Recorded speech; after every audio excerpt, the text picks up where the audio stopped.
India మీద China అమెరికాలు ఇండివిజువల్గా కలిసికట్టుగా వెళ్ళి దాడి చేస్తే పరిస్థితి ఏంటి అంటే, మనం భారత ప్రధాని చాలా హై అలర్ట్ అయ్యాడు అని తెలుస్తుంది. నిన్న భారత ప్రధాని 2 పనులు చేశాడు. ఒకటి ఏంటంటే అర్జెంటుగా పుతిన్ని కాల్ చేయడం, పుతిన్తో చర్చలు జరిపారు, పుతిన్ని ఇండియాకి ఇన్వైట్ చేయడం, అజిత్ దోవాల్ రష్యాలో వాలడం, ఎస్ జయశంకర్ రష్యాలో వాలడం. అంటే పుతిన్కి ఇండియాకి మధ్య ఏదో అండర్స్టాండింగ్ ఉంది. ఎందుకు?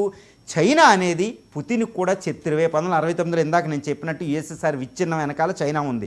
అమెరికా చైనాలు కలిసిపోయి అనమాట 1969లో చైనా రష్యాని బద్దలు కొట్టడానికి. ఇప్పుడు పుతిన్ ఉమ్మడి శత్రువు అమెరికా ఉండడం వల్ల పుతిన్ చైనాతో కలుస్తున్నాడు, కానీ చైనా అంటే అనుమానమే. దీన్ని రక్షించే శక్తి ఇండియాకు ఉంది.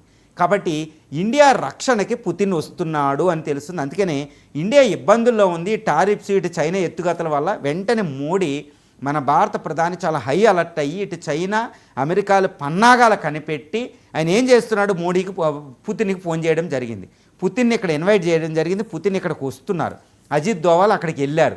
అంటే ఇప్పుడు చైనా అమెరికా ఎత్తుగడలను పుతిన్ ద్వారా ఎలా అడ్డుకుంటారంటే, ఇక్కడ ఒక్క విషయం అండి, అమెరికా ఎందుకు టారిఫ్లు వేస్తుంది? ఒక లక్ష్యం, రష్యా నుంచి ఆయిల్ తెచ్చుకోకుండా ఉండడం. రష్యా నుంచి ఆయిల్ తెచ్చుకోకపోతే మనలో ద్రవ్యోల్బణం పెరిగిపోతుంది, ఆర్థిక వ్యవస్థ చాలా దెబ్బతింటుంది అనమాట, చాలా పెద్ద ప్రమాదంలో. కాబట్టి ఇండియా, రష్యా